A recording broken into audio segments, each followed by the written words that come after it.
Здравейте, аз съм Ирина Рангелова. Вие сте с каналът Компас за реализация и тук си говорим за много интригуващата тема пламъци близнаци и по-скоро кога срещаме пламъците близнаци. Има 3 периода, в които е много възможно да бъдат срещнати. Като първия период е между 20 и 30 годишна възраст. Това е първи десятък, и втори десятък между 40 и 50 годишна възраст, и в някакви изключителни случаи, почти невъзможни случаи, е периодът между 70 и 80 годишна възраст. Нали? Ако тогава сме живи и здрави, дай Боже да сме живи и здрави и до тогава.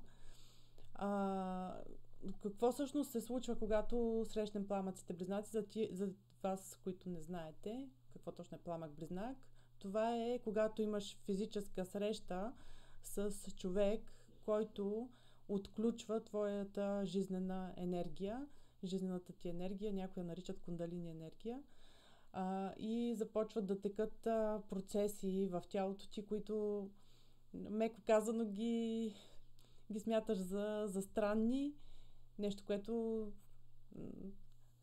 си смятал, че никога не може да ти се случи, обаче то се случва.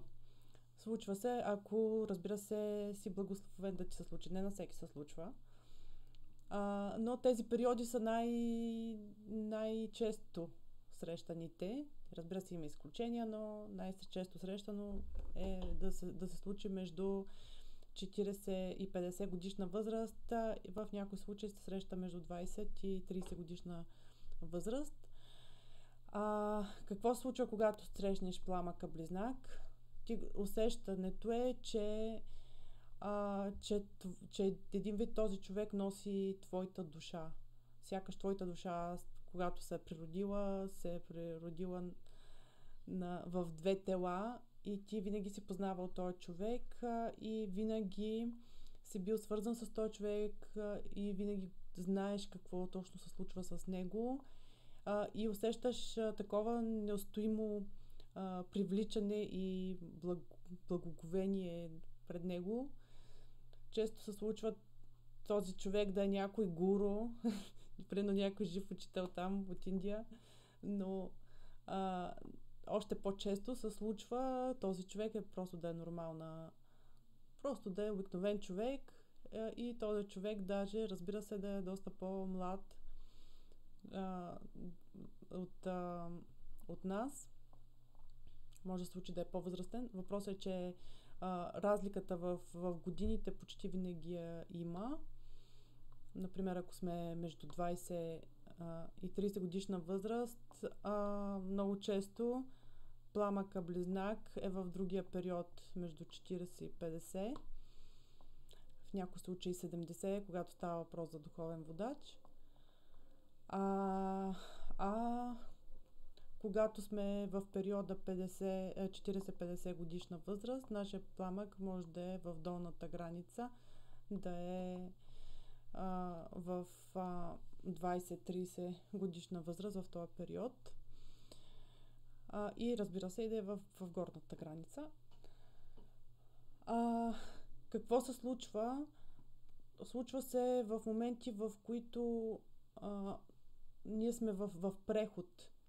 Примерно между 20 и 30 ние постъпваме вече не сме деца, отиваме в живота на възрастните, на зрялите хора, а пък в периода между 40 и 50 вече има следващ преходен период, в който ние се осъзнаваме, че ще и остарееме, и тогава се случват естествените биоритми на тялото и на психиката, се случват най-различни хормонални процеси, и, нали, както знаете, нашата жизнена енергия е свързана с нашите желези с вътрешна секреция, които произвеждат хормоните, т.е. с хормоналната ни обстановка в организма. И това довежда до много силни емоционални и физически състояния, когато срещнем пламъка си близнак. Нали. принципно и да не го срещнем, пак се случват подобни неща в организма на хормоналните ни баланси се регулират в тия периоди, но когато срещнеш пламъка си близнак, става много силно, тогава се отварят чакрите. Нали, вие знаете, че всъщност всяка чакра е в зоните, в които има желези с вътрешни секреции, свързано с нашите хормони. И в момента, в който се отворят, стават тия екстази в тия чакри. И когато енергията минава през тялото, има много силни усещания, като например много силна сексуална енергия, много силен страх, много силна любов към нещата, които се случват. Също много силен етап на преустройство на нашия живот. Когато срещнеш пламъка си близнак, всичко ти се променя и започва да се разглежда през призмата на това събитие, на срещата с този човек. Дори да има несподелена връзка, просто връзката да е в нашето ментално състояние, в 5D пространството, както казват. При всички случаи живота започва да си го променяме, и то по съвсем естествен начин, и започва да се разглежда през призмата на пламъка близнак.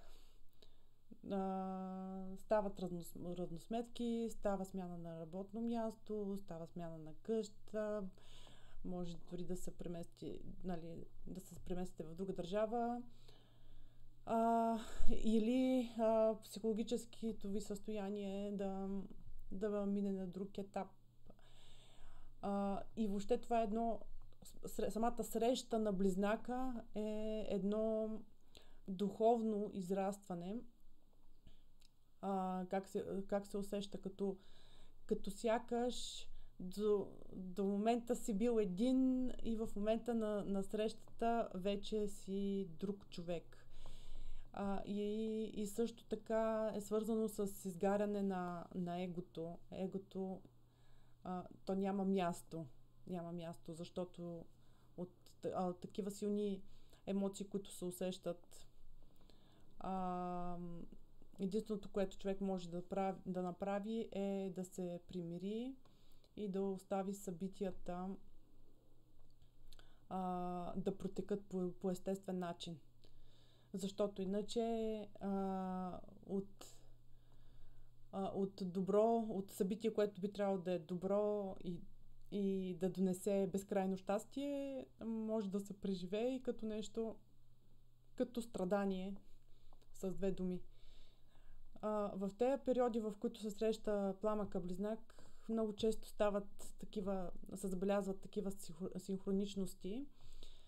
Примерно случва се да се припознаваме в хора, да речеме близки, познати хора, които обичаме, приятели, и постоянно се припознаваме на улицата. Друг знак, че най-вероятно ще срещнем пламъка си близнак или в периодите, в които сме го срещнали. Виждаме такива повтарящи се цифри, повтарящи се събития, или пък сънуваме нещо и то се случва, или пък имаме много силна интуиция, или пък някакво усещане, че нещо много, много критично и значимо, т.е. ще се случи в нашия живот. И то наистина е значимо, да. Наистина е значимо, защото отключването на тая жизнена енергия в организма е наистина критичен момент. Това е много творчески момент и всъщност тази енергия може да се използва за постигане на духовно съвършенстване, за творчество, за постижения в работата. Това е много мощна енергия, която изведнъж ти дава такива сили, че направо се чудиш как е възможно, примерно, да не мога да спа, да не мога да ям, а да свърша толкова много работа, или да имам толкова много идеи, или как е възможно. Постоянно човек се пита как е възможно да ми се случва това. Ако в крайна сметка пламъците близнаци се свържат и започнат съвместен живот, тогава тая енергия се усилва и за двамата и става един вихър, в който няма спиране. Човек започва да се осъществява потенциала. Не, че не е възможно, напротив, даже възможно е човек, ако е достатъчно съзнателен, без да има отклик от гледна точка на ключа, на човека, който ви е отключил това състояние. Също самостоятелно човек може да реализира този потенциал, тая енергия, която се отключва и дори да постигне някакви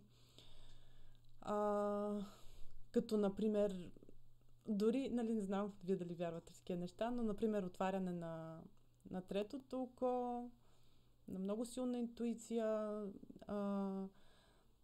също така да виждаш неща отдалечено и такива периоди наистина на силно осъзнаване, на силно учене, на силно развитие, на силна промяна.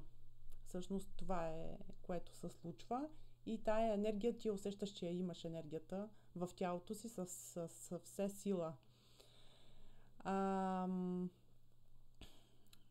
За да обаче осъществиш твоята реализация, трябва фокуса на внимание да не е в самия пламък близнак непрекъснато, а да се фокуса на внимание да го преориентираш навътре към тялото или точно към тая кундалини енергия, която се намира в тялото, за да я издигаш по гръбначния стълб.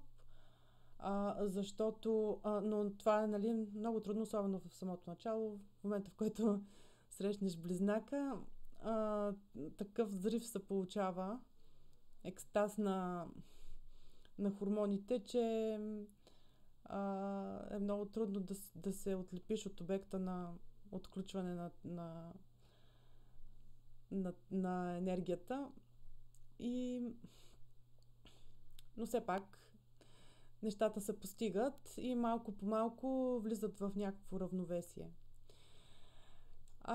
Стига, това е за днеска. Надявам се, че ви отговорих на въпроса кога точно се срещаме пламъците близнаци и темата е необятна, има какво още дълго да се каже, но с две думи това се случва, когато го срещнеш. Отключваш си жизнения потенциал и започва едно лудо развитие, което може да трае между 6 месеца и около 3 години. А ако имате връзка с пламъка, той откликва и не се страхува, защото има и голяма доза страх, тогава този период може да се увеличи и годините да станат и повече, в които тая енергия е мощен вихър и това да облагодетелства и двамата пламъка. Чао за сега, до скоро!